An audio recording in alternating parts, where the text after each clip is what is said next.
세상은 당신의 명령을 기다리고 있습니다. 지은이는 네빌 고다드, 출판사는 33개의 계단에서 출판한 책입니다. 저는 이 책의 시작을 로마서 12장 2절 말씀으로 시작하고자 합니다.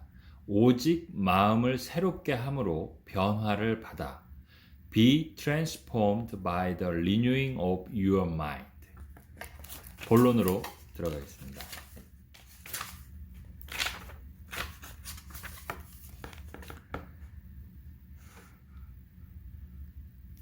성경에서 하는 하나님이 있으라고 명령한 것처럼 우리 인간도 어떤 것에 대해 명령을 내리면 그것을 현실로 만들 수 있을까요? 분명 그럴 수 있습니다. 자신이 과거에 선포했던 것들이 과거에 나타났고 지금 선포하고 있는 것들은 현실에서 모습을 드러내고 있는 중입니다. 인간으로 존재하는 한 앞으로도 계속해서 이런 일들을 하게 될 것입니다. 세상 속 어떤 것이든 우리가 그것이 있으라 명령하지도 않았는데 나타난 것들은 하나도 없습니다.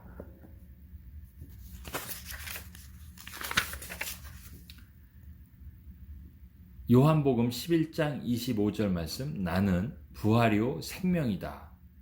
인간은 자신이 인식하고 있는 것들을 외부 세상 속으로 드러내고 있는 중입니다.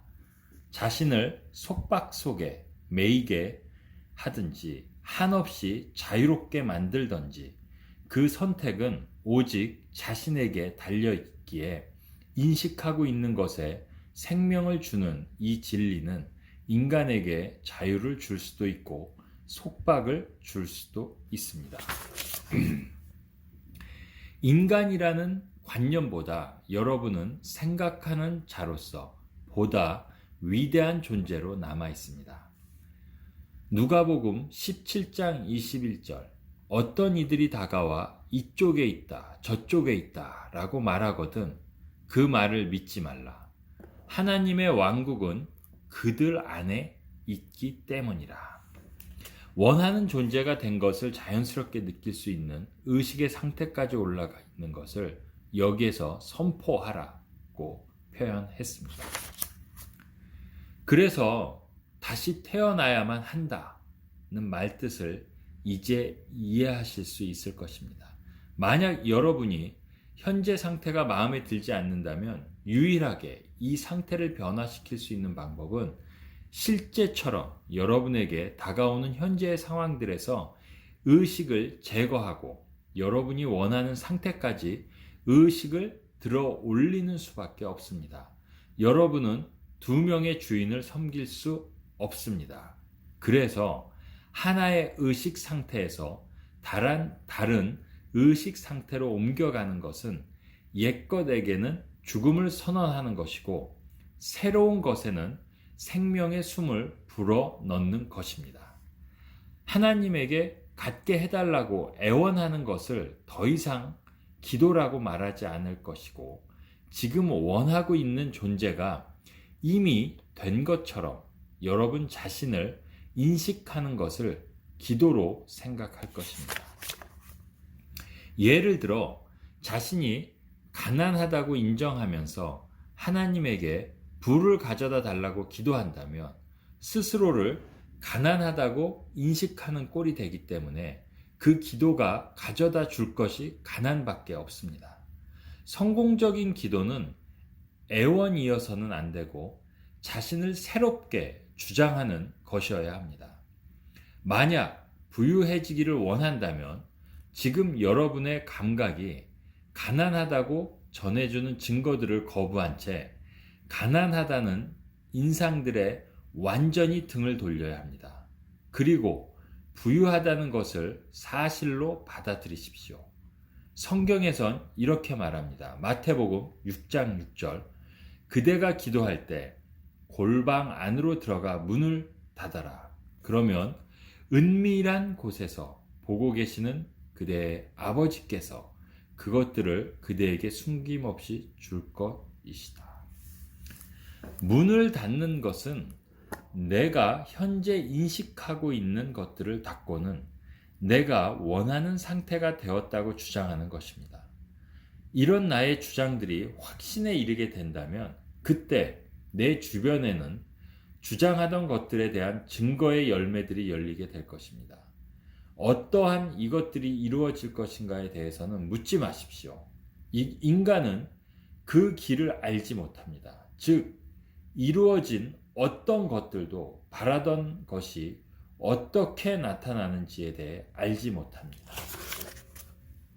마태복음 6장 33절 말씀에 따르면 하나님의 왕국을 먼저 구하라. 그러면 모든 것이 그대에게 더해질 것이니라. 여러분이 먼저 구해야 할 것은 소망한 것이 이루어졌다는 의식, 믿음입니다. 그리고 그 일들이 스스로 일어나도록 하십시오. 다른 누군가에게 야망과 소망을 이야기한다면 보통의 그들은, 여기는 저의 읽는 이의 각주입니다. 여러분 안에 숨겨둔 두려움만을 전해줄 것입니다. 하지만 두려움을 전하지 않고 힘을 더해주는 친구를 옆에 둔다면 더 빨리 성취하게 될 것입니다. 그래서 보통의 사람에게는 비밀을 유지해야 된다라고 하고 있습니다. 뜻을 같이하여 구한다면, 두 사람이 땅 위에서 뜻을 같이하여 구한다면 그것은 땅 위에 세워질 것이다.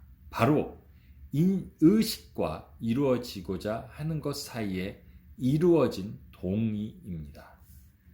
나는 건강하다는 느낌을 갖게 된다면 두 사람이 뜻을 같이 하게 된 것입니다. 즉, 나의 존재와 건강이 하나가 되는 것에 동의를 했고 그것으로 새로운 아이가 태어나게 되는 것입니다. 새수를 낡은 병에 담거나 새 헝겊에 낡은 옷을 붙여서는 안 됩니다. 마찬가지로 여러분들의 낡은 부분을 새로운 의식 속으로 데려와서는 안 됩니다. 나는 존재한다. 이 존재에 아직까지 어떤 관념을 주지 않습니다. 단지 스스로를 존재라고 선언하고 얼굴도 없고 형체도 없는 존재에만 머문 느낌 속에 푹 빠질 때까지 이 선언을 계속하십시오. 이렇게 의식이 확장이 이루어졌을 때 그때 여러분 자신의 형태도 없는 깊은 상태 안에서 여러분이 원하는 존재가 되었다고 느껴서 새로운 관념에 생명을 주십시오. 육체는 여러분에 대한 관념이고 주는 여러분의 존재의 의식을 말합니다. 요한복음 3장 3절 그대는 다시 태어나야만 하느니라. 왜냐하면 그대가 다시 태어나지 않는다면 그대는 하나님의 왕국에 들어갈 수 없기 때문이다. 새롭게 태어난 본성을 사실로 받아들이지 않는다면 계속해서 현재의 세계 한 개만을 외부로 드러낼 것입니다. 여러분이 세상 속에 드러난 것들을 변화시킬 수 있는 유일한 방법은 의식을 바꾸는 것밖에 없습니다. 믿음을 갖는 것밖에 없습니다. 주변에 환경들을 부순다고 해서 지금 여러분들을 둘러싸고 있는 여러분의 세상을 변화시킬 수 없습니다. 민수기 13장 33절에는 그날에는 땅 위에 거인들이 있었더라. 그리고 우리들이 스스로 볼 때 마치 메뚜기와 같이 보이더라. 그러니 그들이 보기에도 메뚜기와 같더라. 이 이야기는 까마득한 옛날 거인들이 살던 시대의 이야기입니다. 지금 현재 우리들의 이야기입니다. 주위를 둘러보면 거인들이 살고 있습니다. 실업과 전쟁의 위협, 그리고 여러분 개인적인 문제들, 이런 모든 것이 여러분들을 위축시키고 있습니다. 바로 이런 것이 여러분을 메뚜기처럼 느끼게 하는 거인들입니다. 하지만 중요한 것은 여러분이 먼저 자신의 눈으로 스스로를 메뚜기로 보았기 때문에 그 거인들의 눈에도 메뚜기로 보였던 것입니다. 다르게 표현해 보자면 여러분이 스스로를 어떻게 보느냐에 따라 다른 이의 눈에도 똑같이 비춰지게 됩니다. 그래서 여러분 자신을 새롭게 평가하고 스스로를 모든 권능의 중심인 거인으로 느낀다면 작은 존재들이 여러분들을 거인으로 보게 될 것이고 작은 존재들은 메뚜기가 됩니다. 자신을 낮게 평가하는 의식을 쉽게 가졌던 것처럼 자신에게 위대함이라는 관념을 주는 것 역시 쉽습니다. 사람들은 자신의 존재를 인식하기보다는 껌껌한 어둠 속에서 계속 걸어가고 있습니다. 너무 오랫동안 자신이 만들어낸 신을 숭배해왔기 때문에 이 진리를 처음 접하게 되면 이것을 신성에 대한 모독으로 느낄 수도 있게 됩니다. 현재 인식하고 있는 관념부터 여러분은 더 위대한, 관념보다 여러분은 더 위대한 존재인 것을 깨달아야 합니다. 진리가 자신 안에 단단히 세워지기 전에는 자꾸 예전의 믿음이 만들어낸 한계라는 감옥 속에 갇힌 노예 상태로 되돌아가 있는 자신을 발견하게 될 것입니다. 모든 것은 믿음의 반석 위에서만 세워질 수 있기 때문입니다. 감사합니다, 아버지. 이미 받았다고 기쁨을 느껴 감사함을 가질 수 있다면, 그러고 감사하고 있는 것과 의식 속에서 확실하게 하나 된 것입니다. 원하는 것을 이미 받았다는 것에 대해 진정으로 기쁨과 행복을 느끼는 곳까지 의식 안에서 솟아올라 마음 깊숙한 곳으로부터 자연스럽게 기쁨과 감사함을 느낍니다. 선물을 여러분은 이미 받은 것입니다. 요한복음 14장 13절 말씀에 따르면 그대가 나의 이름 안에서 구하는 것은 무엇이든지 나는 그것을 그대에게 줄 것이라. 무엇이든지 무한하게 많은 것을 뜻합니다. 구하는 것에 대한 본질 안에서 구하게 된다면 결과는 항상 따라옵니다. 의식 안에서 솟아올라 원하는 것과 본질적으로 하나가 되는 것, 그것은 바깥 세상에 드러날 것입니다. 그대가 바라는 것은 무엇이든지 그대가 기도할 때 이미 받았다고 믿어라. 그러면 그것들을 받게 될 것이다. 마가복음 11장 23절 말씀에 있습니다. 현재 이미 받았다는 것을 믿는 명령이어야 합니다. 누군가에 대해서 어떤 적의를 지니고 있다면 여러분 세상 안에서 그것에 그렇게 제약한 것을 잡고 있는 것입니다. 그렇게 비난하는 상태에서 벗어나게 되면 여러분은 자유롭게 되고 기도하기 적합한 상태까지 솟아오르게 될 것입니다. 예수 그리스도 안에서는 그 누구에 대한 비난도 그리고 어떤 종류의 비난도 존재하지 않습니다. 여러분이 명상하기 전에 해야 할 가장 좋은 훈련은 세상 모든 사람을 그 비난의 대상에서부터 벗어나게 하는 것입니다. 법칙에는 절대 예외가 없습니다. 세상 모든 사람에 대한 지니고 있는 관념은 자신에게 돌아온다는 진리 안에서 담대하게 서 있어야 합니다. 여러분은 괜히 다른 사람들이 그들이 응당받아야 할 결과를 받는지 안 받는지를 살피는 데에 여러분의 귀중한 시간을 낭비해서는 안 됩니다. 우리의 삶이라는 것은 어떤 오차도 없이 먼저 자기 자신에게 준 것을 돌려받고 있습니다. 11조의 의미를 잘못 이용되어 있습니다. 많은 교사들은 대중적으로 11조를 본질을 잘못 이해하고 이야기합니다. 11조, 여러분 존재의 의식이야말로 여러분이 11조를 드려야 할 하나님인 것입니다. 11조는 반드시 해야 하는 것이고 여러분은 하나님에게 11조를 바쳐야 합니다. 11조를 해서는 여러분 자신이 오직 하나님에게만 11조를 해서는 여러분 자신이 위대하다고 부유하다고 사랑에 넘친다고 더할 수 없는 지혜를 가지고 있다고 스스로 주장해서 그렇게 인간으로서 바라던 모습들을 하나님께 드려야 합니다. 하나님에게 바친 것들이 어떤 경로를 통해서 이루어질 것인지에 대해서는 생각하지 마십시오. 우리의 삶은 우리가 알지 못하는 길을 알고 있습니다. 우리는 그 길을 이해할 수 없습니다. 하지만 제가 장담할 수 있는 것은 여러분 자신에 대해 주장하는 것이 확신에 이른다면 그것은 여러분에게 주어질 것입니다. 세상 안으로 드러날 것입니다. 내적인 확신은 지금 이 순간 여러분의 존재를 인식하고 있는 무한한 영역에서 외칩니다. 여러분이 어떤 것에 의식을 제거한다면 여러분 세상 안에서 그것은 시들고 사라질 것입니다.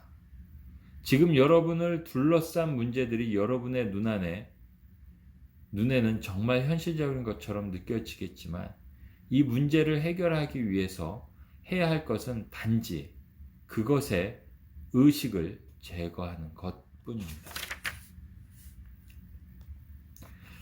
의사가 불치병으로 진단하고 치료를 포기한 사람이 단지 자신을 감싸고 있는 병에 의식을 거두고 감각이 건강과는 반대되는 증거를 내보이고 있는데도 자신이 건강하다고 느끼기 시작한 일을 봤습니다.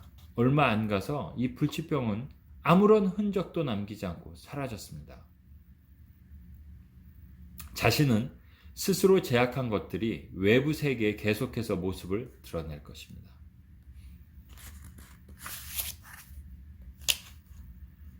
여러분 자신이 치유됐다고 느끼면서 여러분 안에 존재하는 치유된 자아 안에 닿았을 때 바로 그 자아에서 힘은 빠져나올 것이고 치유된 모습으로 여러분 세상 안에서 모습은 굳혀갈 것입니다. 모든 것은 시작과 끝이 의식 안에서 이루어질 것입니다. 여러분 하나님을 믿고 또한 자신도 믿고 있습니다. 다른 사람에게 기대하지 마십시오. 왜냐하면 그들은 여러분의 존재를 비춰줄 뿐이고 여러분이 자신에게 먼저 했던 일을 오직 그것만을 여러분에게 구할 수 있기 때문입니다. 스스로 내려놓을 힘도 그리고 다시 그것을 일으켜 세울 힘도 나에게 있습니다. 아주 정확하고 변하지 않는 법칙에 인도를 받아 이 모든 것이 일어나고 있습니다. 사람은 항상 타인을 비난하며 살고 있습니다. 이런 행동은 비난의 원인이 바로 자기 자신이라는 진리를 발견하기 전까지 계속될 것입니다. 자기 스스로를 부유하다. 기적은 의식을 뒤따라올 뿐 그것보다 먼저 일어나지 않습니다. 여러분 자신을 부자라고 말하든 아니면 가난하다고 말하든 강하다고 말하든 아니면 약하다고 말하든 삶이란 것은 상관하지 않습니다. 여러분이 스스로의 모습으로 주장한 것에 대해 삶은 그것을 항상 되돌려 줄 것입니다. 삶 자체에서 옳고 그름이란 존재하지 않습니다. 히브리서 11장 1절 믿음은 소망하는 것들에 대한 실체요 보이지 않는 것들에 대한 증거이다. 밤이 지나면 낮이 오는 것처럼 결과도 당연히 따라오게 될 것입니다. 사람이 자신의 욕망을 제약하는 이유는 눈에 보이는 사물, 그 배후에 존재하고 있는 법칙인 의식만이 유일한 실체라는 진리를 잊은 채 계속 존재의 외형만을 쫓아 판단을 하면서 그것들을 실체로 대하기 때문입니다. 눈에 보이는 것만을 실체로 보이는 것은 하나님에게 모든 것이 가능하다는 것을 거부하는 것입니다. 그 누구도 다른 이를 죽이고 싶은 욕망을 가지고 있지 않습니다. 진짜 원하는 것은 그 사람들에게서 자유로워지고 싶은 것입니다. 유일하게 자신이 자유로워지는 방법은 그 사람을 죽이는 길밖에 없다고 생각했기 때문에 살인자가 나타나는 것입니다. 우리에게 겨자씨만한 믿음이 생겨난다면 그 산조차 제거해 버릴 수 있습니다. 마태복음 17장 20절 말씀에도 있습니다. 삶이란 것은 그 누구에게도 차별하지 않고 어떤 것도 파괴하지 않기 때문에 자신이 인식하고 있는 것에 계속 생명을 부여하고 있습니다. 하늘나라의 왕국은 여러분 안에 존재하기 때문입니다. 오늘날 살고 있는 세상은 여러분 안에 만들어 놓은 여러분들의 하늘나라입니다. 인간 안에 자리한 어둠 속에서 낚시를 하게 될 것입니다. 즉, 여러분은 외부의 것들을 실체라고 생각하게 되고 믿으면 어둠 속에서 낚시한 것들을 계속 낚시하게 된다는 것입니다. 존재라는 것을 계속 선언하십시오. 왜냐하면 모든 것은 여러분의 의식 안에서 생명을 가지기 때문입니다. 이제 나는 풍요롭다. 나는 자유롭다. 나는 강하다. 등과 같은 것을 느끼면서 소망하는 것들의 본질과 이미 하나 되었다는 것을 사실로 받아들이기 시작하십시오. 이런 느낌이 여러분 안에서 확고하게 자리를 잡는다면 형체 없는 존재가 자신의 존재로 느꼈던 것들은 형체를 부여받게 됩니다. 풍요, 자유, 강함. 사자굴에 갇힌 다니엘의 이야기에서도 잘 나타나고 있습니다. 사자들에게 등을 돌리고 위에서 비치는 빛만을 보았습니다. 다니엘은 사자와 이야기하지 않았습니다. 사자에게 나를 물지 말라고도 얘기하지 않았습니다. 다니엘은 등을 돌려 자신의 하나님인 빛만을 시선을 두었다고 말합니다. 여러분도 다니엘처럼 병이라는 동굴, 가난이라는 동굴 속에 갇혀 있다면 그것들이 보여주는 문제에서 시선을 돌리고 우리가 구하고자 하는 것에 머무십시오. 사자에 신경 쓰지 말고 사자를 바라보지도 대화도 하지 말자는 것입니다.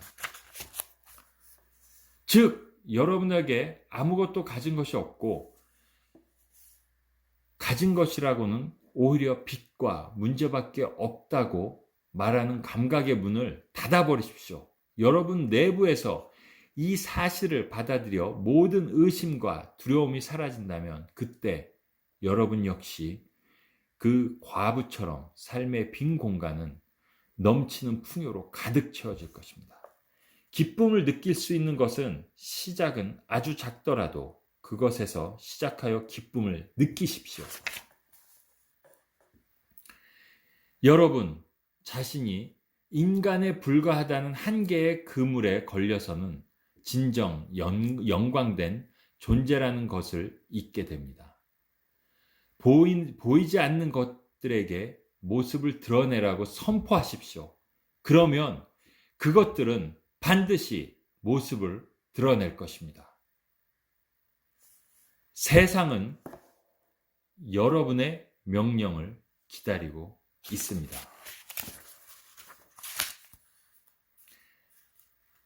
이 챕터의 마지막을 저는 로마서 12장 2절 말씀과 함께 하고자 합니다. 오직 마음을 새롭게 함으로 변화를 받아 Be transformed by the renewing of your mind. 오늘 내 마음을 새롭게 하여 변화를 받아 새로운 삶을 살아나가는 나와 여러분이 되시길 바라겠습니다.